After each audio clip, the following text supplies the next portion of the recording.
walaalayaal maanta waxaynu taagannahay crossroads meel abuud isku dhaafaya geeska Afrika waa la wada socotaanoo dee iminka bahalka yara telefoonkeena waxba ka wadaana warka in suleeg baynu helnaa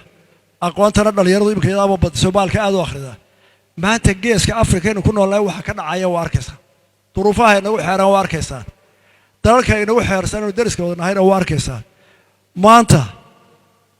Soomaaliland 30 sano la lahaa lama ictiraafsana oo cadow badan leh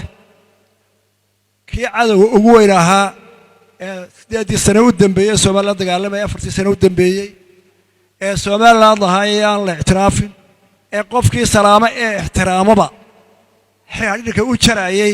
ee la dagaalamayay Ilaahay wuxuu qadaray in 3 goor wiigan dhexdiisa security council isaga yiraahdo sidaa yeel waad qasbantahay wax baqal dawladda xamar ka dhisan dhibaatada ay u geysay dadka Soomaaliya ee xamar jooga iyo dadweynahooda iyo dhibaatada iyo qaxa ay gelisay aad iyo aad baan uga damqanaynaa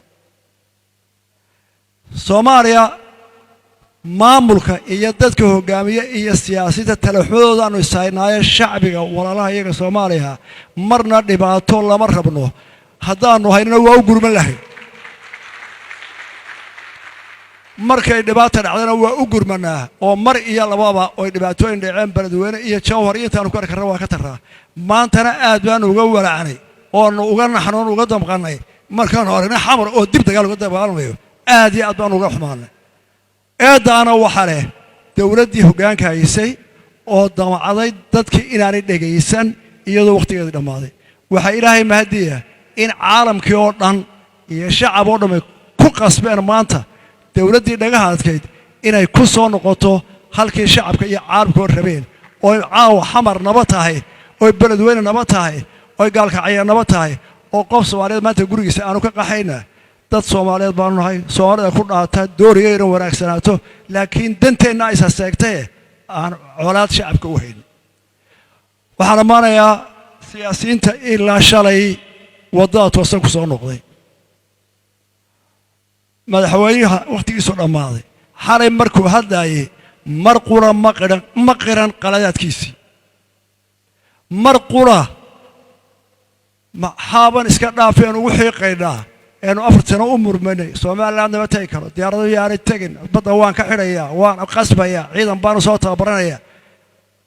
maxaa maanta kala hadlaa mar haddii dadkiisii uu xamar dagaal geliyay waxaan leeyahay shacabka Soomaaliya